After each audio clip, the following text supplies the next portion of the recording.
Well done.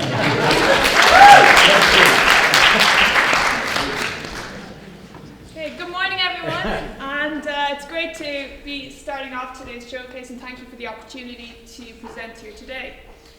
So, when we think about sport and exercise, achieving excellent performance is something that is of interest to athletes, exercisers, coaches, practitioners, and oftentimes fans. Over the last number of years, I've been conducting research in the area of optimal experience in sport and exercise. By my day job, I am a lecturer in sport and exercise psychology. By weekend, I am what would be considered a high-performance athlete. I play inter-county camogie for Waterford in Ireland, so I play in the top flight of that sport. And it is an experience that I had in my sport that brought me to research in this area. As an 11-year-old child, I came off a pitch one day after a game. We had won the game, but it wasn't the winning that was the magical aspect of that experience. It was how I played and how I felt whilst I was playing. I felt like I could glide past opponents. I could make passes that I'd never seen before, and I was striking the ball further. I could jump higher. I could cover more ground. And the most important thing was I did not want that experience to end. I wanted it to keep going. And for me, from there on, I was fascinated by learning about such experiences and how I could help others to experience these states more frequently and consistently. So that's the area I'm going to talk about here today. In addition to that, I'm also involved in a number of projects at the moment which look at well-being. So specifically in policing, working on a project that looks at athletes and exercise well-being from the perspective of those who experience low energy availability, and also working with my colleague in health and social care, Kelly Sisson, on a really great project that's looking at well-being in PhD students.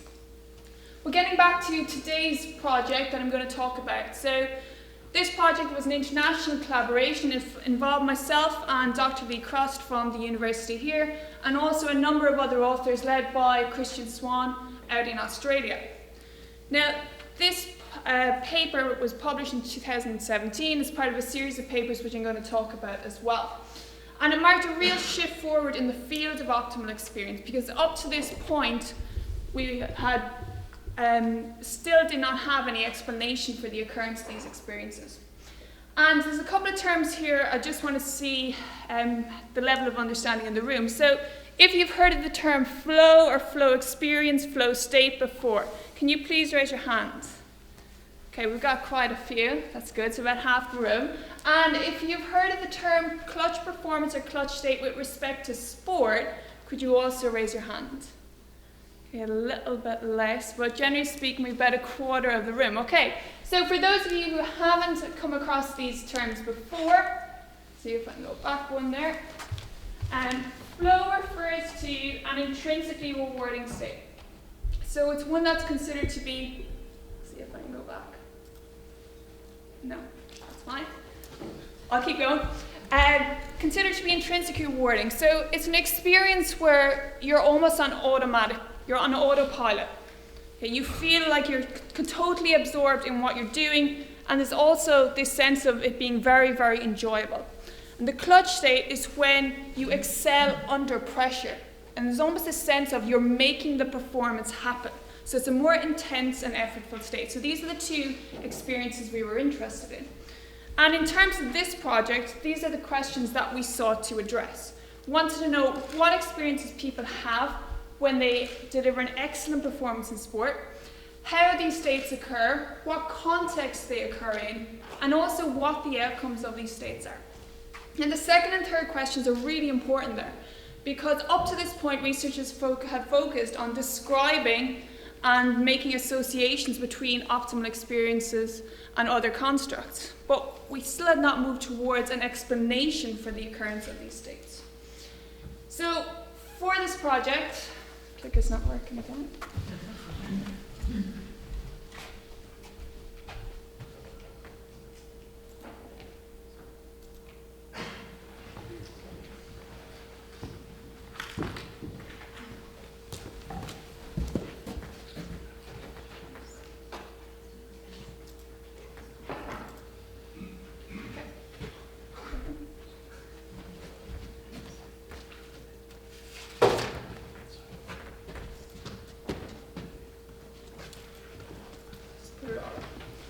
for this project, we first had to identify people who experienced excellent performance. So what we did is we used 3 criteria. Number 1, people who had experienced personal best. The second was those who had won or experienced a victory in races or tournaments, and also those who received recognition from others. So for example, those who have been awarded player of the match. We then recruited these athletes. They ranged from recreational through to world-class elite performers, and we interviewed them soon after these events through what we call event-focused interviews. Now, up to this point, researchers had conducted what we call career-based interviews in this area.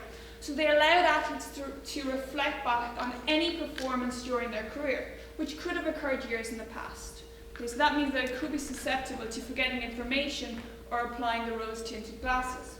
So as a result of that, by capturing this data soon after these events, it allowed us to capture more rich and detailed insights into these experiences. So from this research, we produced what is called, and what we propose, the integrated model of flow and clutch states. So I'm going to go more into detail on this, but again, this marks a shift forward, and that it brings together our understanding as to what the context, process, and experience of these states were. So in terms of the experiences, up to this point, researchers had focused on a single psychological state underlying excellent performance, but this study suggests that there were 2 psychological states, and we define them as flow and clutch. And these states shared some characteristics, as you will see in the middle, but also had distinct characteristics as well. Most notably, flow was considered to be an experience in which individuals had effortless attention, whereas in the clutch state, it was more complete, more deliberate, and also almost an effortful type of concentration. In flow, individuals spoke about an absence of critical thoughts, whereas in the clutch state, it was more about an absence of negative thoughts, so they were still being analytical about their performance. Again, some differences in terms of their perceptions of arousal. So flow tends to be a more relaxed state, whereas the clutch state was more intense and almost a sense of being more pumped up during the performances. And then finally, flow surrounded this notion that it was a more automatic, effortless experience. Whereas during clutch, whilst this execution of skills was perceived to be automatic, athletes also spoke about being really aware of their environment and also the intense effort that they had to exert. So often this occurred towards the end of a race, for example, or the end of a performance when they knew that there was a big consequence on the line in terms of the result. Now, if we look at the context and processes, again, what we found is that the context for these states differed. Flow tended to occur in more exploratory contexts, whereas clutch tended to occur in pressured situations towards the end of an event. The processes for these 2 states were slightly different, and what you will notice is that the types of goals we feel are very, very important in terms of distinguishing these states. So during flow states, individuals reported setting open goals. Now, these goals were not specific, they were not measurable, and they were not outcome-based. So they were, as we call, open-ended, and they could be phrased simply as just see how well I could do. Whereas during the clutch state, individuals spoke about setting fixed goals. Okay, so these were along the lines of the SMART goals many of you will have heard about before. So it could be getting to the finish line, running a certain time of the race.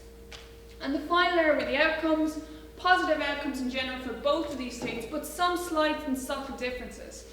After these experiences, the flow state tended to have more of an energizing effect, whereas the clutch state tended to almost exhaust people. There's a slight difference in terms of how people felt after experiencing these states.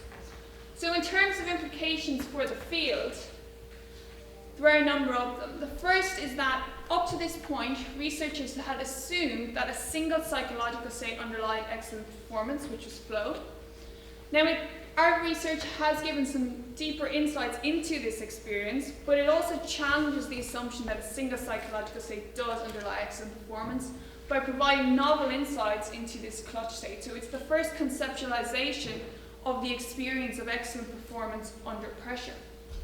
In addition to that, it also moves forward in terms of explaining how and when these states occur. So whilst we do want to progress this a little bit further, and I'll explain on the next slide how we want to do that, it does at least take a step towards developing an explanation for the occurrence of such states. And in terms of our future direction, so whilst we have this integrated model was one of the first papers that we published in this area. There are several others that we've been involved in over the last number of years as well. So we have produced a paper that has looked specifically at what the clutch state involves and conceptualized that. We recently had a paper accepted that looks at an individual difference, so that is mental toughness and the role of that in the occurrence of these states. But ultimately what we want to do to progress this moving forward is to begin experimentally testing and critically testing our findings. Okay, so looking to see, can we induce flow states, for example, in a lab setting on the back of this model? Now, there are some issues with this because we have identified that within this field there are measurement issues, specifically with the questionnaires and the measures that we tend to use. Because the main measure we need to use for flow seems to be capturing both of these states, so that's problematic. And the second thing is that we have no measure of the clutch state.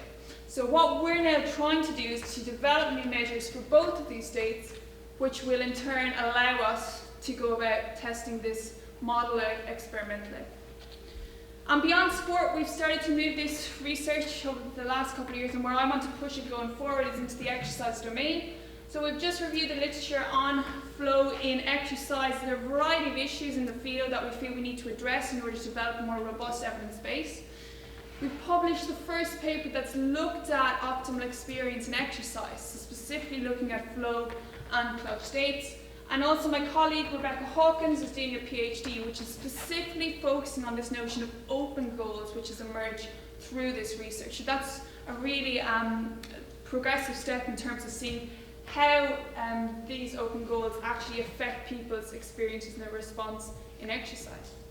And the ultimate goal of the research that we're conducting, and I certainly want to take forward, is to be able to develop a robust evidence base which will allow us to provide recommendations for people to help them experience these states more frequently and consistently. Because if we can do that, there are a whole host of benefits that could arise, be it in terms of increasing their future motivation, enhancing well-being, increasing their adherence, and from a sport perspective, potentially increasing performance. In addition to research in the physical activity domain, we'd also like to start moving this forward and moving it beyond these contexts.